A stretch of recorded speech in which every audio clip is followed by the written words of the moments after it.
తెలివితేటలుంటే ఏదైనా సాధ్యమే. రామాపురం అనే ఊళ్ళో రామారావు అనే పెద్దమనిషి ఉండేవాడు. ఆయనకు ఇద్దరు కొడుకులు. వారిలో ఒకరికి తన వ్యాపార బాధ్యతలను అప్పగించాలని అనుకుంటాడు రామారావు. అయితే ఇద్దరు కొడుకుల్లో ఎవరు తెలివైనవారో తెలుసుకుని వారికే వ్యాపారాన్ని అప్పజెప్పాలని ఆలోచిస్తాడు. దీనికోసం ఇద్దరు కొడుకులకు ఒక పరీక్ష పెడతాడు రామారావు.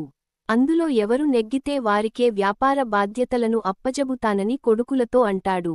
కొడుకులిద్దరికీ కొంత డబ్బును ఇచ్చిన రామారావు ఈ డబ్బుతో ఎవరైతే ఇంటిని పూర్తిగా నింపగల వస్తువులను కొని తెస్తారో వారికే వ్యాపారం అప్పజెబుతానని అంటాడు.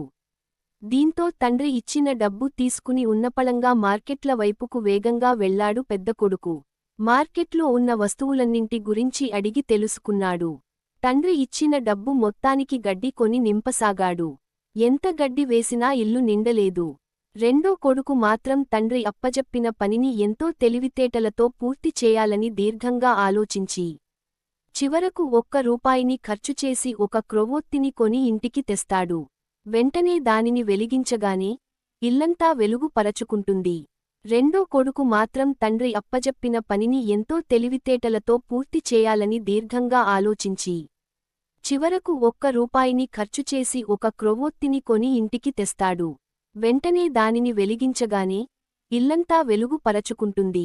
దీన్ని చూసిన రామారావు తెలివితేటలతో ఇంటినంతా వెలుగుతో నింపిన చిన్న కొడుకు ఆలోచనకు సంతృప్తి చెంది అతడికే వ్యాపార బాధ్యతలను అప్పజెబుతాడు.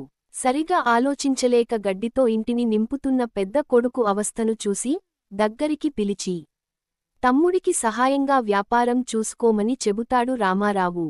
కాబట్టి పిల్లలు, ఈ కథను బట్టి మనకు తెలిసిన నీతి ఏమిటంటే తెలివితేటలతో ఎంత పెద్ద సమస్యనైనా సులభంగా పరిష్కరించవచ్చు. అలాగే తెలివితేటలతో దేనినైనా సాధించవచ్చు.